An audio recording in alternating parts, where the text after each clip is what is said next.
ngasi Langol Old Age Home da Wangjinggi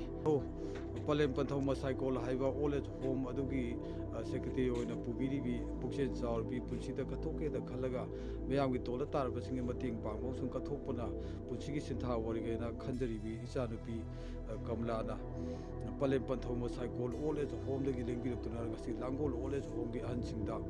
chana thananaba sena inanaba phiron mayam ama piruptuna thamgi matamsida asigulaba puksen chaurbi nupi maraktagi athoibi oribi icha nupi asina Langol Old Age Home da mangduri papolam kaya se pubiruptuna asuyamnaba thamthagi matamsida sena inanaba amasung chana thanaba polom kaya pubiruptuna Langol Old Age Home mateng pangda piba Manipur da anauba oina anauba Old Age Home ma Palem Panthau Masaikol haiba Old Age Home ma wangjingda nikhatsaduna magi puchida kathoki hadana khallaba nupi macha asina